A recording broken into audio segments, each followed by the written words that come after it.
EV fast charge ചെയ്യാനായിട്ട് ഒരു യൂണിറ്റിന് 15 രൂപ മുതൽ 22 രൂപ വരെ ചിലവ് വരുമെന്ന് നമ്മളൊരു വീഡിയോ ചെയ്തിട്ടുണ്ടായിരുന്നു.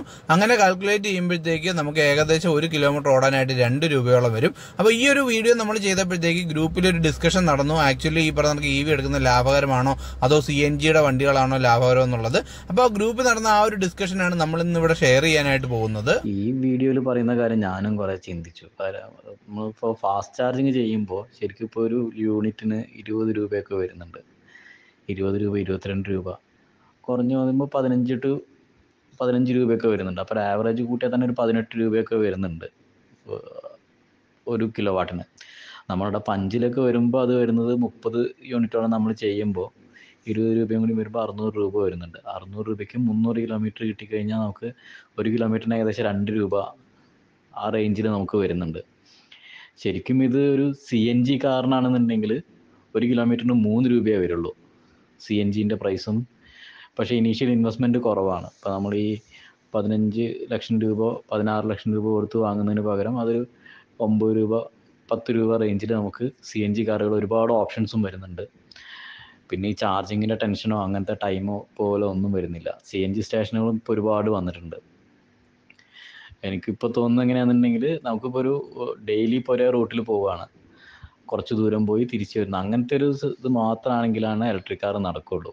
അപ്പോൾ നമ്മളിപ്പോൾ ഒരു വളരെ ലോങ് പോവുകയാണ്, നമുക്കൊരു 3-4 പ്രാവശ്യം ചാർജ് ചെയ്യണം, അങ്ങനത്തെ സമയം വന്നു കഴിഞ്ഞാൽ ഇലക്ട്രിക് കാറിൽ പോകുന്നത് നഷ്ടമാണ് ശരിക്കും. CNG നോക്കുന്നതാണ് നല്ലത്. പിന്നെ അതേപോലെ തന്നെ ഒരു പ്രശ്നമാണ് ഇതിൻ്റെ ചാർജിങ്. ഞാനും വണ്ടി എടുത്ത സമയത്ത് നോർമൽ ചാർജിങ് ആണ് എടുത്തത്. 3.3 കിലോ വാട്ടിൻ്റെ ചാർജറാണ് വാങ്ങിയത്. ഇപ്പം ഞാൻ വർക്കിന് പോയി വരുമ്പോഴത്തേക്ക് ഏകദേശം ഒരു 40-45% ഉണ്ടാവും. ചാർജിങ്ങിന് ഇട്ടാൽ പോലും ഇപ്പോൾ വൈകിട്ടൊന്നും ചാർജിങ്ങിന് ഇടാൻ വേണ്ടി പാടില്ല എന്ന് പറയുന്നുണ്ട് KSEB. രാത്രി 11 മണിക്ക് ശേഷം ഇടണം എന്ന് പറയുന്നത്. 11 മണിക്ക് ശേഷം ഇട്ട് ഞാൻ രാവിലെ ആകുമ്പോഴത്തേക്കും ഫുൾ ചാർജ് ആവില്ല, 90% നിർത്തിയിട്ട്. അപ്പോൾ അതിലൊക്കെ ഭയങ്കരമായിട്ട് കോംപ്രമൈസ് ചെയ്യേണ്ടി വരും. ചില ദിവസം ചാർജ് ചെയ്യാൻ വേണ്ടി പറ്റില്ല, അപ്പോൾ പുറത്തുനിന്ന് പോയിട്ട് ചാർജ് ചെയ്യേണ്ടി വരും. അപ്പോൾ ഈ കോസ്റ്റ് വരുന്നു, ഈ കൂടിയ ചാർജ് വരുന്നുണ്ട്. അപ്പോൾ ശരിക്കും അതൊരു എക്സ്ട്രീം കാൽക്കുലേഷൻ നമ്മൾ നോക്കിക്കഴിയുകയാണെങ്കിൽ എനിക്ക് തോന്നുന്നു ഇലക്ട്രിക്കലിനെയൊക്കെ കുറച്ചുകൂടി നല്ലത് CNG കാറുകളും കൺസിഡർ ചെയ്യാമെന്ന് എനിക്ക് തോന്നുന്നു, കുറേ കൂടി ലോങ് പോകുന്ന ആൾക്കാരുണ്ടെങ്കിൽ. ഫിനാൻഷ്യൽ നോക്കുകയാണെങ്കിൽ ഇലക്ട്രിക് കാർ എന്ന് പറഞ്ഞു കഴിഞ്ഞാൽ നല്ല രീതിയിൽ ലാഭം തന്നെ കിട്ടും. ഞാൻ കഴിഞ്ഞ ഒരു 3 ആഴ്ച മുമ്പ് ട്രിവാൻഡ്രത്ത് നിന്ന് മൈസൂർ പോയി ട്രിവാൻഡ്രത്ത് തിരിച്ചു വന്നു. ഒരു 4 ദിവസത്തെ ട്രിപ്പ്.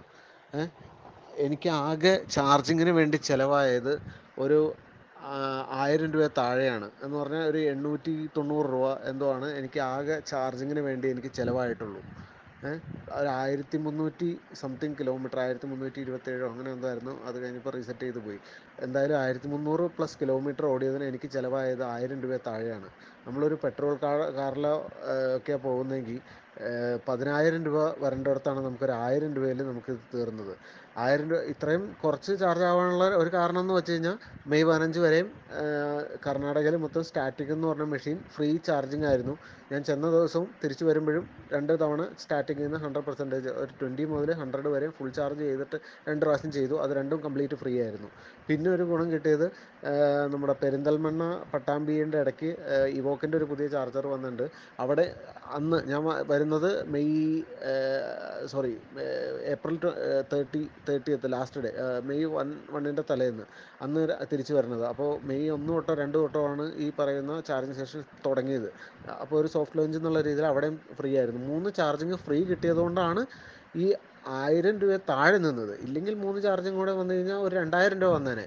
എന്നാലും 10,000 രൂപ സ്പെൻഡ് ചെയ്യുന്നിടത്ത് നമുക്ക് 2000 രൂപയ്ക്ക് ഇത് പോയി വരാൻ പറ്റുകയെന്നുള്ളത് ഇലക്ട്രിക് കാറിൽ മാത്രം ചെയ്യാൻ പറ്റുന്ന കാര്യമാണ്.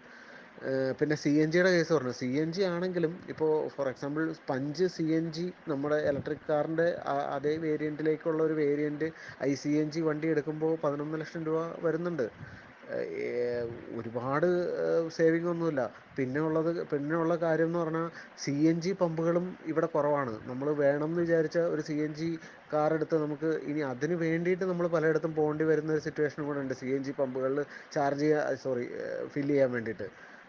ഇപ്പോൾ എനിക്ക് തോന്നുന്നു കേരളത്തിൽ CNG പമ്പുകളുടെ അത്രയും തന്നെ അതിൽ കൂടുതൽ ചാർജിങ് സ്റ്റേഷൻസ് ഉണ്ടെങ്കിലേ ഉള്ളൂ. ഇപ്പോൾ കേരളത്തിലെ ഓട്ടങ്ങളിൽ നമ്മൾ ഒരുപാട് പ്ലാനിങ്ങിൻ്റെ ഒന്നും ആവശ്യമില്ല. പിന്നെ ലോങ് ട്രിപ്പുകൾ, അതായത് 4-5 ദിവസത്തേക്ക് നമ്മൾ കേരളത്തിൻ്റെ വെളിയിലൊക്കെ പോകുമ്പോൾ നമ്മൾ നോക്കി പ്ലാൻ ചെയ്യണം എന്നുള്ളതൊരു കൃത്യമായൊരു കാര്യമാണ്. പ്ലാൻ ചെയ്ത് യാത്ര ചെയ്ത് കഴിഞ്ഞാൽ ഇലക്ട്രിക് കാർ എന്തുകൊണ്ടും ഫിനാൻഷ്യലി ബെനിഫിറ്റ് തന്നെയാണ്.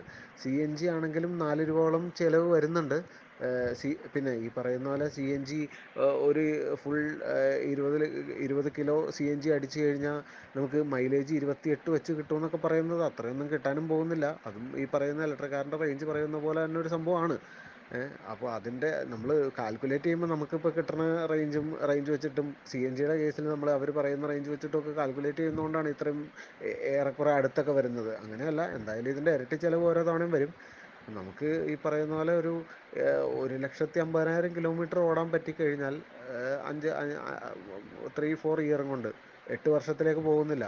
3 ഇയറാണ് വണ്ടിയുടെ കംപ്ലീറ്റ് വാറണ്ടി. വേണമെങ്കിൽ ആക്സിഡൻറ്റ് വാറണ്ടി കൂടെ എടുത്താലും നമുക്ക് 5 വർഷം 6 വർഷം ഫുൾ വാറണ്ടി കിട്ടും. അപ്പോൾ അത്രയും നാൾ കൊണ്ട് നമുക്കൊരു 1,50,000 കിലോമീറ്റർ ഓടാൻ പറ്റിക്കഴിഞ്ഞാൽ എന്തുകൊണ്ടും നമ്മുടെ കാറ് ഫുള്ള് നമുക്ക് റിട്ടേൺ ഓഫ് ഇൻവെസ്റ്റ്മെൻറ്റ് തന്നു എന്ന് തന്നെയാണ് ഇതിൻ്റെ ഒരു കാര്യം.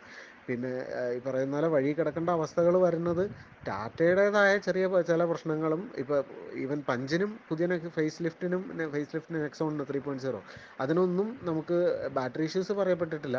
പക്ഷേ ശരിയാണ്, സോഫ്റ്റ്വെയർ ഇഷ്യൂസ് ഉണ്ട്, പല ഇഷ്യൂസ് ഉണ്ട്. ടാറ്റയുടേതായ സർവീസിൻ്റെ പ്രശ്നം കൊണ്ട് വഴി കിടക്കേണ്ട കാര്യങ്ങളൊക്കെ ചിലപ്പോൾ വരാം. അതൊന്നും പറയാൻ പറ്റില്ല. പക്ഷേ ഒരു ഇലക്ട്രിക് കാർ എന്ന നിലയ്ക്ക് നമ്മളൊരു കാറ് ഞാനിപ്പോൾ പഞ്ചിനെ പറ്റി പ്രത്യേകിച്ച് പറയാൻ ഇത് ചെയ്യുന്നില്ല. ഒരു ഇലക്ട്രിക് കാർ ഫിനാൻഷ്യലി ഭയങ്കര ലാഭം തന്നെയാണ്. ഡെയിലി ഒരു 100 കിലോമീറ്റർ ഓടുന്നവർക്ക് വളരെ ലാഭമാണ്. പോട്ടെ, ഒരു 50 കിലോമീറ്റർ പ്ലസ് ഡെയിലി ഓടുന്ന ഏതൊരാൾക്കും ഇലക്ട്രിക് കാർ എന്തുകൊണ്ടും നല്ല ബെനിഫിറ്റ് തന്നെയാണ്. എൻ്റെ കേസിൽ എനിക്കൊരു മാസം 2,000 കിലോമീറ്റർ, ഞാനിപ്പോൾ 3 മാസം കഴിഞ്ഞ് വണ്ടി എടുത്തിട്ട് 6,000-6,500 കിലോമീറ്റർ ആയിട്ടുണ്ട്. മാസം ഒരു 2,000, അപ്രോക്സിമേറ്റ് 2,000 കിലോമീറ്റർ, ഡെയിലി ഒരു 50 കിലോമീറ്റർ പ്ലസ്. അപ്പോൾ 1,500 അങ്ങനെ തന്നെ ആവുമല്ലോ ഓൾമോസ്റ്റ്. പിന്നെ ഇടയ്ക്കുള്ള ലോങ് ട്രിപ്പുകളൊക്കെ കൂടുമ്പോൾ 2,000 പ്ലസ് ഓടുന്നുണ്ട്. അത്രേ ഓടുന്നുള്ളൂ. എന്നാലും എനിക്ക് സാധാരണ രീതിയിൽ പെട്രോൾ കാർ ആയിരുന്നപ്പോൾ എനിക്ക് 10-12,000 രൂപയ്ക്ക് പെട്രോൾ അടിച്ചുകൊണ്ടിരുന്നിടത്ത് ഇപ്പോൾ സീറോ കോസ്റ്റിലാണ്. വീട്ടിൽ സോളാറും ഉള്ളതുകൊണ്ട് ഓൾമോസ്റ്റ് സീറോ കോസ്റ്റിൽ തന്നെയാണ് വണ്ടി ഓടിക്കുന്നത്. ലോങ് പോകുമ്പോൾ മാത്രമാണ് ഈ വല്ലപ്പോഴും പുറത്തുനിന്ന് ചാർജ് ചെയ്യേണ്ടി വരിക. ഈവൻ എൻ്റെ നാട് പെരുമ്പാവൂരാണ്. ഞാൻ ട്രിവാൻഡ്രം ടു പെരുമ്പാവൂർ പോകുമ്പോൾ പോലും എനിക്ക് ചാർജ് ചെയ്യേണ്ട. വൈഫിൻ്റെ വീട് ഇടുക്കിയിലാണ്. പെരുമ്പാവൂർ ടു ഇടുക്കി പോകുമ്പോൾ ചാർജ് ചെയ്യേണ്ട, ഇടുക്കി ടു ട്രിവാൻഡ്രം വരുമ്പോൾ ചാർജ് ചെയ്യേണ്ട, ഇങ്ങനെ പുറത്തുനിന്ന് ചാർജ് ചെയ്യേണ്ട. ഇതെല്ലാം വീടുകളിലൊക്കെ ചാർജിങ് നടക്കും. ചിലവെന്ന് പറയുന്നത് വളരെ ബെനിഫിഷ്യലാണ്. CNG കാറുമായിട്ട് കമ്പയർ ചെയ്യുമ്പോഴും നമുക്ക് അതിൻ്റെ പകുതിയോളം റേറ്റ് തന്നെയാണ് ഇപ്പോഴും വരുന്നുള്ളൂ ഇലക്ട്രിക് കാറുകൾക്ക്. മാക്സിമം വീട്ടിലെ കറണ്ട് കൊണ്ട് യൂട്ടിലൈസ് ചെയ്യാൻ പറ്റുന്നവർക്ക് ഫാർ ബെറ്ററാണ്. ഇനി അതല്ല, പുറത്തുനിന്ന് ചാർജ് ചെയ്താൽ പോലും നമുക്ക് ഈ ഒരു കോസ്റ്റിലൊന്നും നമുക്ക് ചെയ്യാൻ വേറൊരു കാറ് കൊണ്ടു നടക്കാൻ പറ്റുമെന്ന് എനിക്ക് തോന്നുന്നില്ല. ഇലക്ട്രിക് കാറ് നമ്മളൊരു സാധാരണ ഒരു IC കാറിനേക്കാളും 3-4 ലക്ഷം രൂപ കൂടുതൽ കൊടുത്താണ് നമ്മൾ എടുക്കുന്നതെന്നുള്ളൊരു കാര്യമുണ്ട്. ഈവൻ CNG വെഹിക്കിൾ ആണെങ്കിലും ഏകദേശം 1 ലക്ഷം രൂപ പ്ലസ് കൂടുതൽ കൊടുത്തിട്ട് തന്നെയാണ് നമ്മൾ കമ്പനി ഫിറ്റഡ് ആയിട്ടുള്ള CNG ആണെങ്കിൽ നമ്മൾ എടുക്കേണ്ടി വരിക. ഒരു എക്സാമ്പിൾ പറഞ്ഞാൽ, ഇപ്പോൾ ടിയാഗോ EVയും ടിയാഗോ ICNGയും തമ്മിൽ നോക്കിക്കഴിഞ്ഞാൽ ICNG വരുന്ന വേരിയൻറ്റിന് സിമിലർ ആയിട്ടുള്ള ഇലക്ട്രിക് വേരിയൻ്റ് എന്ന് പറഞ്ഞാൽ XT വേരിയൻ്റ് തന്നെയായിരിക്കും. പ്രത്യേകിച്ച് ക്രൂയിസ് കൺട്രോളോ അങ്ങനത്തെ കാര്യങ്ങളോ ഒന്നും ഇല്ലാത്തൊരു വേരിയൻ്റാണ്. പിന്നെ അത് തന്നെ നോക്കിയാൽ പോലും നമ്മൾ CNGയിലേക്ക് പോകുമ്പോൾ കാര്യമായിട്ട് ഒരു പവർ ഡ്രോപ്പ് വരുന്നുണ്ട്. ഒരു 10% പവർ ഡ്രോപ്പ് CNGയിലേക്ക് സ്വിച്ച് ചെയ്യുമ്പോൾ വരും. ആ ഒരു കാര്യം നോക്കണം. പക്ഷേ ഇലക്ട്രിക് ആകുമ്പോൾ പവർ നമുക്ക് കൂടുതലേ ഫീൽ ചെയ്യുള്ളൂ. ഡ്രൈവിംഗ് കംഫർട്ട് വേറെ നല്ല ഡിഫറൻസ് ഉണ്ടാവും ഇത് തമ്മിൽ. അപ്പോൾ ഇത് തമ്മിലുള്ള ഡിഫറൻസ് എന്ന് പറഞ്ഞാൽ 3 ലക്ഷം രൂപ താഴെ അല്ലെങ്കിൽ 2.5 ലക്ഷം രൂപയാണ് CNG വേരിയൻറ്റും EV വേരിയൻറ്റും തമ്മിലുള്ളൂ. പിന്നെ CNGയുടെ എനിക്ക് പേഴ്സണലി ഇലക്ട്രിക് കാറാണ് കൂടുതൽ ലാഭമായിട്ട് തോന്നിയേക്കണേ. പ്രത്യേകിച്ച് നമ്മൾ വീട്ടിൽ സോളാർ കൊണ്ട്, അല്ലെങ്കിൽ വീട്ടിൽ തന്നെ ഈവൻ സോളാർ ഇല്ലെങ്കിൽ പോലും വീട്ടിൽ തന്നെ ചാർജ് ചെയ്ത് യൂസ് ചെയ്യുന്നൊരു സെനാരിയോ ആണ് നമുക്കെങ്കിൽ എന്തുകൊണ്ടും ഇലക്ട്രിക് കാർ തന്നെയാണ് ബെറ്റർ. വീട്ടിൽ നിന്നാണ് നമ്മൾ ചാർജ് ചെയ്ത് യൂസ് ചെയ്യുന്നതെങ്കിൽ 1 രൂപ പെർ കിലോമീറ്റർ എന്ന നിരക്കിലേ വരുള്ളൂ. ഈവൻ വീട്ടിൽ നിന്ന് ചാർജ് ചെയ്യുകയാണെങ്കിൽ, ഇപ്പോൾ ടിയാഗോ EVയുടെ കേസാണ് നിങ്ങൾ എടുക്കുന്നതെങ്കിൽ, Tiago EV 24 kilo watt full battery charge ചെയ്യാൻ വേണ്ടിയിട്ട് നമുക്ക് 1 കിലോ വാട്ടിന് ഏകദേശം 6 രൂപ, പോട്ടെ 8 രൂപ വെച്ച് വരുമെന്ന് വെച്ചോ. ഈ 24 കിലോ വാട്ട് കൊണ്ട് നമുക്ക് 200 പ്ലസ് കിലോമീറ്റർ ഓടാൻ പറ്റും. അങ്ങനെ വരുമ്പോൾ 1 കിലോ വാട്ടിൽ നമുക്ക് 8 കിലോമീറ്ററോളം ഓടാൻ പറ്റും. എന്ന് പറഞ്ഞാൽ 8 രൂപയ്ക്ക് 8 കിലോമീറ്റർ നമുക്ക് ഓടാൻ പറ്റും. വീട്ടിൽ നിന്ന് സോളാർ ഒന്നും ഇല്ലെങ്കിലും വീട്ടിൽ ചാർജ് ചെയ്യേണ്ട ഒരു സിറ്റുവേഷൻ വന്നു. ഈവൻ സോളാർ ഉണ്ടെങ്കിൽ അതും ലാഭമായി. അങ്ങനെ നോക്കുമ്പോൾ ശരിക്കും പറഞ്ഞാൽ ഇലക്ട്രിക് കാറ് ഇത്രയും അതായത് പെർ കിലോമീറ്ററിന് 1 രൂപ എന്ന നിലയ്ക്കേ വരുന്നുള്ളൂ. ഇനി പുറത്തുനിന്നാണ് നമ്മൾ ചാർജ് ചെയ്യേണ്ടി വരിക, സ്ഥിരം നമ്മൾ കൂടുതൽ ഉപയോഗം പുറത്തുനിന്നാണെങ്കിൽ തന്നെ 1 കിലോ വാട്ടിന് നമുക്കിപ്പോൾ ഒരു 16 രൂപ മുടക്ക് വരുന്നുണ്ട് ഇപ്പോഴത്തെ അവസ്ഥയിൽ. അപ്പോൾ 16 രൂപ മുടക്കുക, 16, 17 രൂപ പോട്ടെ 18 വരെ മുടക്കുന്നുണ്ട്. ഈ പറയുന്ന 8 കിലോമീറ്റർ ആണ് നമുക്ക് കിട്ടുന്നതെങ്കിൽ 2 രൂപ പ്ലസ് 1 കിലോമീറ്ററിന് മുടക്ക് വരുന്നുണ്ട്. പക്ഷേ ഈവൻ CNG ആണെങ്കിലും 30 കിലോ CNG ഒക്കെയാണ് ഒരു ടാങ്കിൽ ഫില്ല് ചെയ്യാൻ പറ്റുക.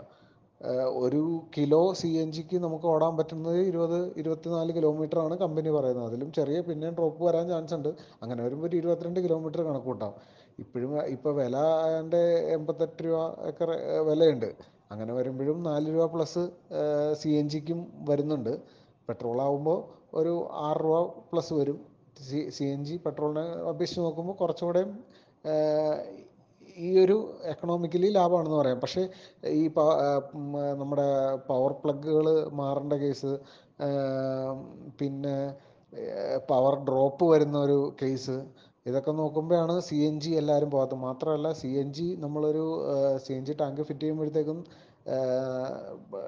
നമ്മുടെ ഡിക്കി സ്പേസ് എന്ന് പറയുന്നത് മൊത്തത്തിൽ പോവുകയാണ്.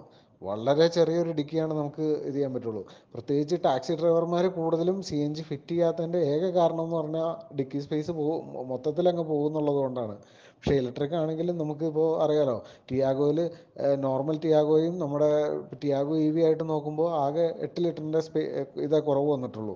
പഞ്ചിൽ ഒട്ടും കുറവ് വന്നിട്ടില്ല. സ്പെയർ വീൽ ഒഴിവാക്കി എന്നുള്ളൊരു സംഭവമാണ്. അതിപ്പോൾ ഈവൻ CNG ആണെങ്കിലും ഇപ്പോൾ ഇനി ഇറങ്ങാൻ പോകുന്ന വണ്ടികൾക്കൊക്കെ ടാറ്റ ഉൾപ്പെടെ എല്ലാവരും സ്പെയർ വീൽ ഒഴിവാക്കിക്കൊണ്ടിരിക്കുകയാണ്. അപ്പോൾ അത് വെച്ച് നോക്കുമ്പോൾ ഡിക്കി സ്പേസ് മൊത്തം പോവും. നമ്മുടെ പവർ നല്ല 10% ഡ്രോപ്പ് വരും. പിന്നെ സർവീസ് കോസ്റ്റിൽ ചെറിയ കൂടുതൽ വരും. പിന്നെ അതെല്ലാം വെച്ച് നോക്കുമ്പോൾ പിന്നെ CNG ആണെങ്കിലും നമ്മൾ ഫുള്ളായിട്ട് CNGയിലായിരിക്കില്ല ഓടുന്നത്, പെട്രോളിൽ ഓടേണ്ടി വരും. അപ്പോൾ അത് വെച്ച് നോക്കുമ്പോൾ ആവറേജ് നമുക്കൊരു 4-നും 6-നും ഇടയിൽ തന്നെ എപ്പോഴും ചിലവ് ഉണ്ടാവുകയും ചെയ്യും. പിന്നെ ഇലക്ട്രിക് ഇപ്പോൾ അറിയാലോ, നമുക്ക് കുറേ ഫ്രീ ചാർജിങ്ങുകൾ അങ്ങനത്തെ കുറേ കാര്യങ്ങൾ ഇലക്ട്രിക് കാറാണെങ്കിൽ കിട്ടും. ഈ വക യാതൊരു ഗുണവും CNG എടുത്താലും ഉണ്ടാവാൻ പോകുന്നില്ല. അതന്നെയാണ് ഞാനും പറഞ്ഞത്. എന്താണെന്നുണ്ടെങ്കിൽ പിന്നെ ഇപ്പോൾ ബ്രോക്ക് 3 ചാർജിങ് ഫ്രീ ആയിട്ട് കിട്ടിയെന്ന് പറഞ്ഞു. അതുകൊണ്ട് അത് ലാഭമായി. അതല്ലാന്നുണ്ടെങ്കിൽ ആ ഒരു കോസ്റ്റ് വരുന്നുണ്ട്. അപ്പോൾ ആ ഒരു കോസ്റ്റ് കാൽക്കുലേഷൻ, പിന്നെ ഹോട്ടലുകളിലത്തെ ചാർജിങ് സ്റ്റേഷൻ്റെ നോക്കിക്കഴിഞ്ഞാൽ വലിയ വലിയ ഹോട്ടലുകളിലാണ് ചാർജിങ് ഉള്ളൂ. ചെറിയ ഹോട്ടലുകളിൽ കുറവാണ്. ഇപ്പോൾ കമ്പാരിറ്റീവ്ലി ഇപ്പോൾ ഒരു 3 സ്റ്റാർ 4 സ്റ്റാർ ഹോട്ടലുകളിലാണ് ചാർജിങ് സ്റ്റേഷനുകളുള്ളത്. നമ്മൾ അവിടെ നിർത്തി ചാർജ് ചെയ്യുമ്പോൾ അവിടെ തന്നെ ഭക്ഷണം കഴിക്കും. അപ്പോൾ ആ ഭക്ഷണത്തിൽ വരുന്ന കോസ്റ്റിൻ്റെ കൂടുതൽ. ഇപ്പോൾ ഇതെല്ലാം നമ്മളൊരു ട്രിപ്പിൽ കാൽക്കുലേറ്റ് ചെയ്യുന്ന സമയത്ത് നമുക്ക് ഒബ്വിയസ്ലി അതൊരു നമ്മുടെ എക്സ്പെൻസിൽ തന്നെ വരുന്നതാണ്. ഇപ്പോൾ 1500 രൂപയ്ക്ക് കഴിക്കുന്നത് പുറത്തുനിന്ന് കഴിക്കുകയാണെങ്കിൽ 1000 രൂപയ്ക്കാണ് വരുള്ളൂ. അപ്പോൾ അങ്ങനത്തെ കോസ്റ്റുള്ള വ്യത്യാസങ്ങൾ. പിന്നെ എപ്പോഴും ഇതാണ്, ഈ പുറത്തുനിന്ന് ചാർജ് ചെയ്യാതെ നമ്മൾ വീട്ടിൽ നിന്ന് ചാർജ് ചെയ്ത് ഉപയോഗിക്കാൻ പറ്റുന്നുണ്ടെങ്കിൽ ലാഭമാണ്. നമ്മൾ ഓടിക്കുന്നത് മുഴുവൻ വീട്ടിൽ നിന്ന് തന്നെ ചാർജ് ചെയ്ത്, അല്ലെങ്കിൽ നമ്മളുടെ ഓൺ ഇതിൽ തന്നെ നമ്മൾ ചെയ്ത്, ഇപ്പോൾ ബ്രോൻ്റെ വൈഫിൻ്റെ വീട്ടിൽ നിന്ന് ചെയ്ത്, അങ്ങനെ അല്ലെങ്കിൽ നമ്മുടെ ബിസിനസ്സിൻ്റെ സ്ഥലത്ത് നിന്ന് ചെയ്ത്, അല്ലെങ്കിൽ ഓഫീസിൽ നിന്ന് ചെയ്യാം. അങ്ങനെ ഉപയോഗിക്കുകയാണെങ്കിൽ നല്ലതാണ്. പുറത്തുനിന്ന് ചാർജ് ചെയ്യുമ്പോൾ ഏറ്റവും വേണ്ടെന്നാണെന്നുണ്ടെങ്കിൽ ഇങ്ങനെ ഫ്രീ ആയിട്ട് കിട്ടുന്നത് നോക്കാം. എവിടെയെങ്കിലും ഇപ്പോൾ സ്റ്റാറ്റിക്കിൻ്റെ ഓഫർ ബ്രോ പറഞ്ഞ് നോക്കി ചെയ്തു എന്ന് പറഞ്ഞു, അങ്ങനെ ചെയ്യാം. അതല്ലെങ്കിൽ ഏറ്റവും കുറവുള്ള സ്ഥലങ്ങൾ, റേറ്റ് കുറവുള്ള സ്ഥലങ്ങൾ നോക്കി ചെയ്യാം. അപ്പോൾ ഗോയിസിയൊക്കെ എനിക്ക് തോന്നുന്നു 12.25 പ്ലസ് ടാക്സ് കുറേ കാണുന്നുണ്ട്. ഒരുപാട് സ്ഥലങ്ങളിൽ 12, ചില സ്ഥലത്ത് 18 പ്ലസ് ടാക്സ് ആണ്, പക്ഷേ ചില സ്ഥലത്ത് 12.25 പ്ലസ് ടാക്സ് കാണിക്കുന്നുണ്ട്. അപ്പോൾ അങ്ങനത്തെ സ്ഥലങ്ങൾ നോക്കി ചെയ്യാം. ഇപ്പോൾ ഈ ചാർജ് മോഡൊക്കെ വാങ്ങുന്നത് ഭയങ്കര റേറ്റാണ്. ഇപ്പോൾ പിന്നെ റേറ്റ് എന്തോ കൂടിയെന്ന് നമ്മുടെ ഗ്രൂപ്പിൽ എന്തോ ഡിസ്കഷനൊക്കെ വന്നിട്ടുണ്ടായിരുന്നു. അപ്പോൾ അങ്ങനത്തെ സ്ഥലങ്ങൾ ഒഴിവാക്കുക.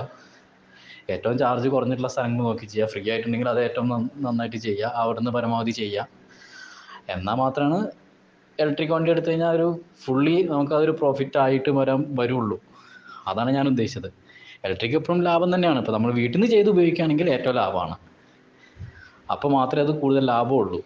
പുറത്തുനിന്ന് നമ്മൾ റേറ്റ് നോക്കാണ്ട് ചെയ്ത് കഴിഞ്ഞാൽ നഷ്ടമാണത് ശരിക്കും. ഇപ്പോൾ ഇവോക്ക് നമ്മുടെ ഒരു ഗ്രൂപ്പുണ്ട്, ഇവോക്കിൻ്റെ ഇലക്ട്രിക് വെഹിക്കിൾ ഓണേഴ്സിൻ്റെ ഒരു ഗ്രൂപ്പ് ഉണ്ടല്ലോ. അവരുടെ ചാർജിങ് സ്റ്റേഷനിൽ പോലും 18 രൂപയൊക്കെയാണ് അവർ ചാർജ് വാങ്ങുന്നത്. അവർ മാർക്കറ്റ് കൺട്രോൾ ചെയ്യേണ്ട ആൾക്കാരാണ് ശരിക്കും. അവർ പോലും ആ റേറ്റാണ് വാങ്ങുന്നത്. അപ്പോൾ പുറത്തുനിന്ന് ചെയ്യുന്നത് പരമാവധി റേറ്റ് കുറവുള്ളത് നോക്കിയിട്ട് തന്നെ ചെയ്യുക. അതാണ് അതിനുള്ളത്. EV എടുത്ത ആൾക്കാരുടെ അഭിപ്രായം ഇതൊക്കെയാണ്. അപ്പം നിങ്ങളൊരു EV ഓണർ ആണെങ്കിൽ അല്ലെങ്കിൽ EV എടുക്കാൻ പ്ലാൻ ചെയ്യുന്ന ആളാണെങ്കിൽ ഈ ഒരു കാര്യത്തിൽ നിങ്ങളുടെ അഭിപ്രായം ഒന്ന് കമന്റ് ചെയ്യുക. അപ്പോൾ EV റിലേറ്റഡ് ആയിട്ടുള്ള ഒരുപാട് വീഡിയോസുമായിട്ട് നമുക്ക് ഇനിയും കാണാം. പുതിയൊരു വീഡിയോ ആയിട്ട് വരുന്നവരെ bye from EV TRIPS and tips.